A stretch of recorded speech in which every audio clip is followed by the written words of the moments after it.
I'm 82 years old now, and throughout this long journey, I've learned many things about life, about love, about loss, about right choices and wrong turns. But there's one decision that, even now, still makes my heart ache whenever I think back to it. The day I walked into a nursing home. At the time, everything seemed reasonable. My family told me it was the best place for me to be cared for, to rest, and to stop worrying. They promised I would have all the comfort I needed, and I believed them, not because I was naive, but because I wanted to believe in the love of my children and grandchildren. But then I realized reality was not like what I had imagined. I don't blame them. They only did what they thought was best. But the truth is, there are things you simply cannot understand until you've lived through them. I know many of you might be considering this choice for yourself, for your aging parents, or someone you love deeply. Maybe you think a nursing home is the safest option, the most reasonable solution, and sometimes it truly is. But before you make that decision, a decision that might change the entire course of someone's remaining years, let me share with you 6 things I wish someone had whispered to me on the day I left the home I had known for so long. Because the truth is, living in a nursing home is not just about convenience. It is a transition of control, of the small routines that once made up who you are. And once you step inside, returning is not as simple as you might think. I'm not saying this to scare you, but to help you prepare. Because there are things, if known beforehand, that might lead you to choose differently. And if you have someone in your heart right now, someone you're thinking about as you consider this option, then perhaps these honest words from someone who's lived it might help you see the road ahead more clearly. Please listen to me, not as an old man who's lived too long, but as someone who's come to understand that independence, presence, and the feeling of still having a choice are sometimes more valuable than the most perfect care. Walk with me through this journey. What I'm about to say might surprise you, but I believe it's worth listening to. 1. Losing independence. When you can no longer live life your own way. Among all the things I regret after moving into a nursing home, the loss of control over my own life is what weighs heaviest on my heart. It didn't hit me like a sudden blow. It came slowly, day by day, through small details I once took for granted until they no longer belonged to me. Before, I had my own rhythm, not rigid, not strict, but mine. I chose when to wake up, when to eat breakfast, when to step outside for fresh air, and when to simply lie down and read in silence. I picked the meals I liked, wore the clothes I felt most comfortable in, and moved through my day in a way that felt natural and familiar. But the moment I stepped into the nursing home, everything changed. Here, daily life follows a shared schedule. Breakfast at 7 a.m., activities at 9, mandatory rest at noon, and lights out in the evening, whether you're ready to sleep or not. Even something as simple as going for a walk, something I used to do every afternoon, now requires permission and sometimes a long wait for someone to accompany me. If no one is available, you stay in your room and wait for another day. I began to realize that I could no longer make decisions for myself, not even the smallest ones, like what to eat or which shirt to wear. There were days I wasn't hungry at the designated mealtime, but I still had to sit at the table with everyone else because it was the rule. There were nights I wanted to read just a little longer, but the lights went out too early, and I had to stop. Those personal choices, once simple and natural, suddenly became rare privileges. And what saddened me most was the growing feeling that I was no longer myself. I felt myself slowly becoming part of a system, a schedule, an environment where order was placed above individuality. I was no longer a father with familiar habits. I had become just another elderly man in room 14. No one took away my independence violently, but it was eroded, gently, quietly, until one day I realized I was living a life where I no longer had the power to choose. If you're considering a nursing home, whether for yourself or someone you love, I hope you'll take a moment to reflect on this. We don't just need to be cared for. We also need to live in a way that still feels like our own, for as long as we possibly can. 2. Feeling forgotten. When the world outside moves on without you. When I first moved into the nursing home, my daughter promised to visit every week. The grandchildren would come running into the room, wrapping their little arms around me, excitedly sharing stories from school. I believed that even though I no longer lived under the same roof, I would still be part of their lives. And in the beginning, that was true. My daughter visited regularly, bringing the food I liked, asking about every little thing. Those warm conversations made me feel like I was still wrapped in the embrace of my family, just temporarily living somewhere else. But then, the visits became less frequent. First, it was because of work. Then, the children had extra classes, the car broke down, or the weather was too bad. Eventually, instead of visiting, my daughter began calling. The calls became shorter, more rushed, sometimes just to say she couldn't make it that week. I smiled and told her it was okay, but after hanging up, I would sit and stare at the phone, hoping it might ring again. I started to feel like I was being left behind, like a late-season leaf still hanging on, present but unseen. Holidays came and went, Christmas, Lunar New Year, birthdays. Everyone had valid reasons for not visiting. Each of them promised, "Next time, I'll try." But that next time kept getting pushed further into the future. I remember once, only a few of us sat in the common room, all eyes quietly fixed on the doorway, waiting. But no one came. Loneliness in a nursing home is not total silence. It's the feeling that you are no longer in anyone's thoughts. No one intentionally forgets you. They're just busy. Life continues to move forward. You're just not part of the motion anymore. I didn't want to bother my children. I didn't want to call when I knew they were in meetings, chasing after little ones, or worrying about bills. So I stayed quiet. I withdrew. Not out of anger, but because I didn't want to be a burden. The silence, over time, became a habit, for me and for them. If you have a parent or grandparent in a nursing home, I only hope you understand one thing. We don't need much. We just need to be remembered.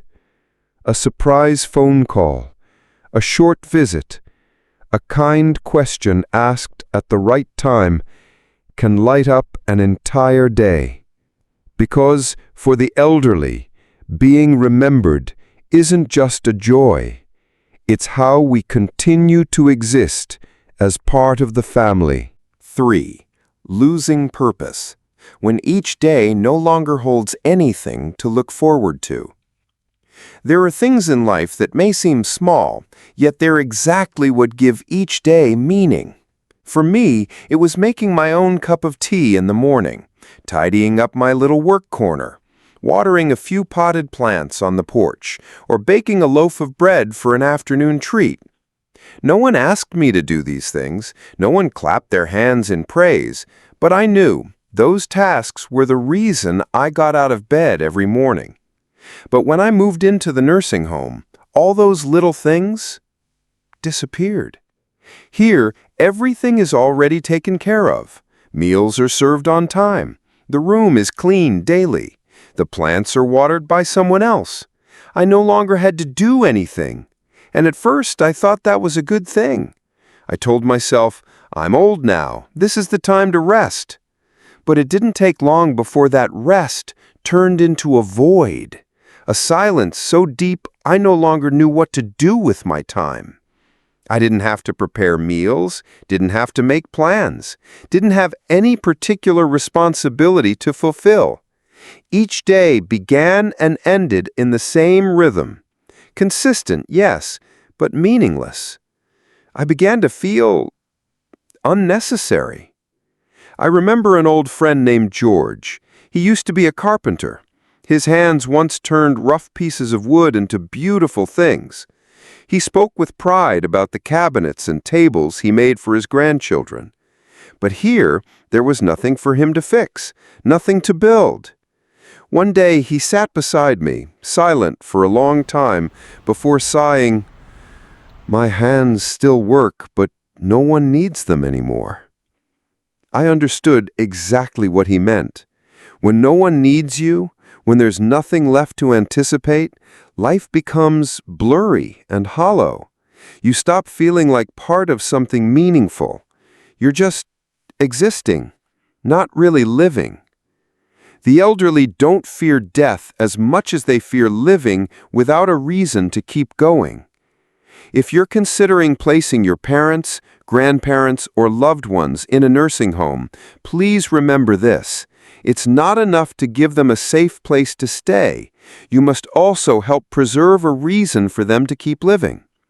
Make space for them to do something, no matter how small, that helps them feel useful, needed, and seen. Because when someone no longer feels they matter, even 100 years of life becomes nothing more than an extension of quiet sorrow. 4. Rapid health decline, when the body begins to give up because it's no longer used. When I first entered the nursing home, everything seemed incredibly convenient. I no longer had to worry about cooking, cleaning, or taking care of daily chores. Everything was neatly arranged, clean, and well provided. I thought to myself, how peaceful. I've finally reached the time to rest. But there was one thing I didn't understand. When the body stops being used, it starts to deteriorate. In the early days, I was still fairly active. I could walk normally, dress myself, even help the elderly lady next door carry her things to the common room. But slowly, as everything was being done for me, I stopped leaving my room as often. I didn't need to stand up to cook, didn't need to reach for anything, didn't need to move much at all because the call button for assistance was always within reach. I started sitting more, and it was that constant sitting that made me realize something frightening. My body was weakening day by day. At first, it was just some knee stiffness when I stood up. Then even a short walk left me breathless. I forgot the stretching exercises I used to do every morning at home. I felt myself shrinking, not just physically, but in spirit. And it wasn't only me. I watched many around me who were still strong and agile when they first arrived, gradually shift to using walking aids, and then from walkers to wheelchairs, not because of any illness, but simply because they no longer moved enough to maintain their physical condition. There was one elderly woman who once told me, "The doctor says I'm still healthy, it's just that I've been lazy about walking for too long." It sounded amusing at first, but it was the truth. We were living in a place so convenient that we didn't need to make an effort, and because of that, our bodies slowly stopped responding. Movement isn't a luxury, it's a way to survive.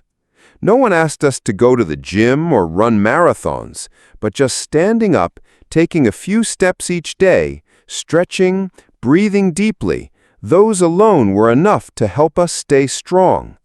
Sadly, not everyone still has the motivation to do those things once life becomes too easy.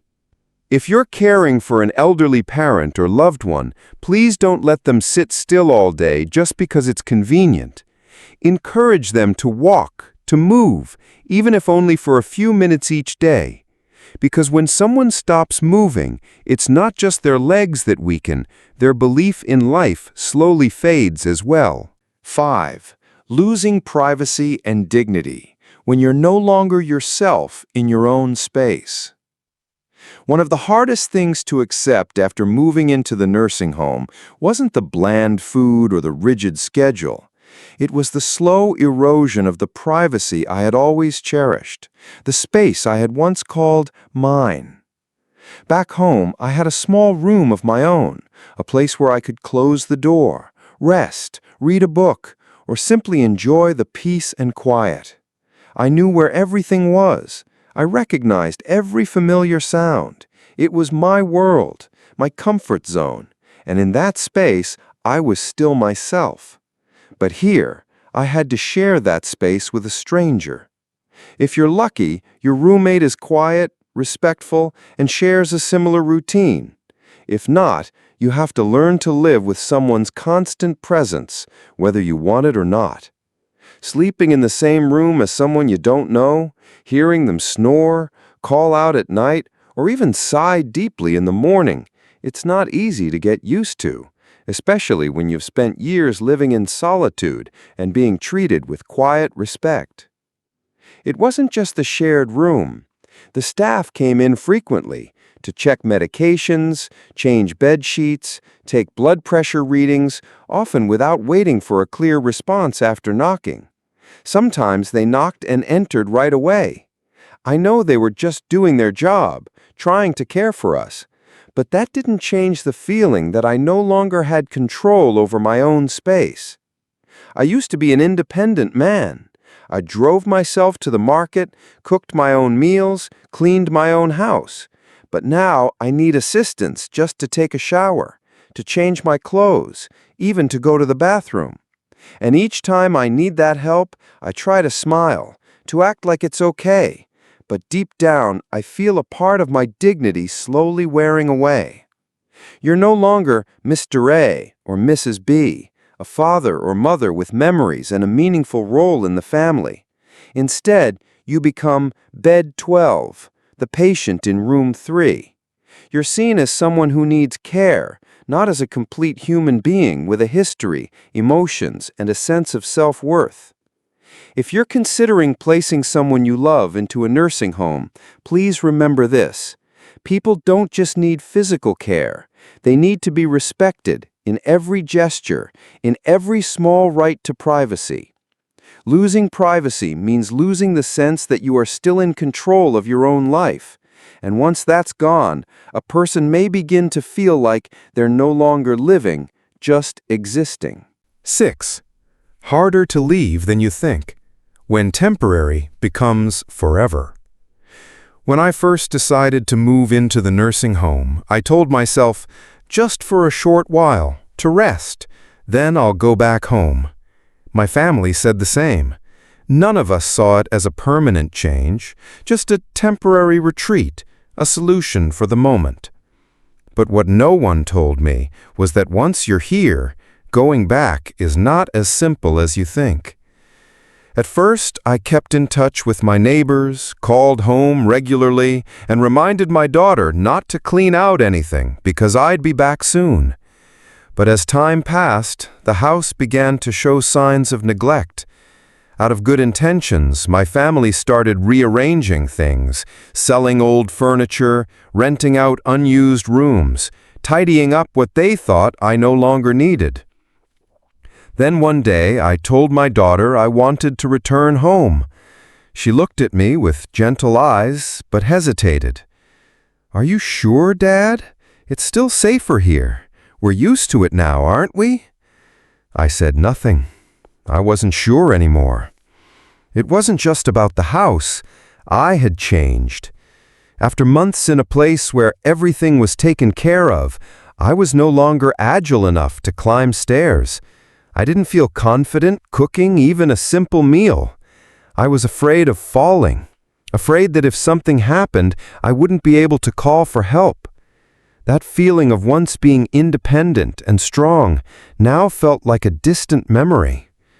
I met many others like me. They had planned to stay for a short time, but then they stayed and stayed. Some no longer had homes to return to. Some no longer had the strength to leave. And some, like me, had both, but were bound by invisible strings called fear, uncertainty, and resignation. The nursing home slowly becomes the only world you know. Everything outside, the house, the neighbors, the familiar stores, the path you used to walk, suddenly feels like a foreign place. And then you begin to wonder, do I even belong there anymore?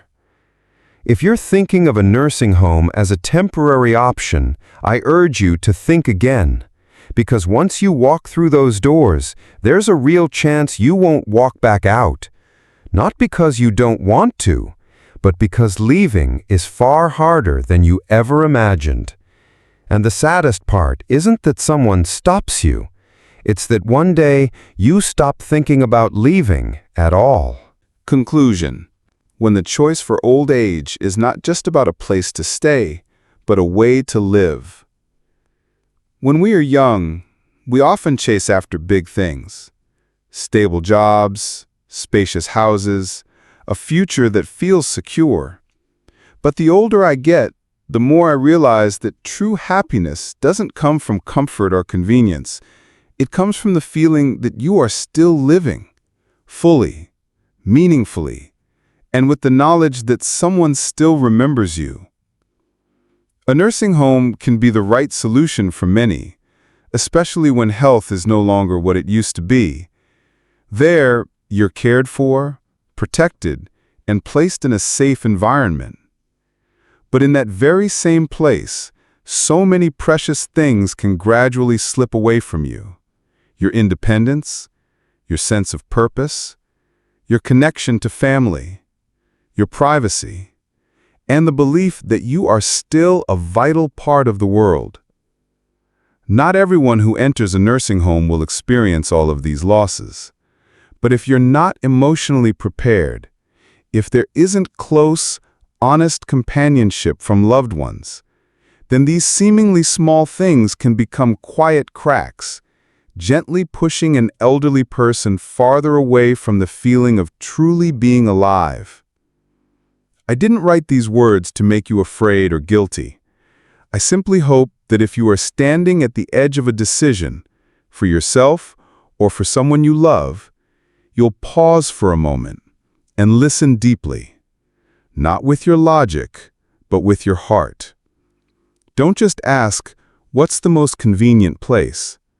Instead, ask, where can they still be themselves? Where can they still choose, still live, still be loved, and still be remembered? Because in the end, what matters is not how long we live, but how we live, and whether we still feel truly alive each and every day.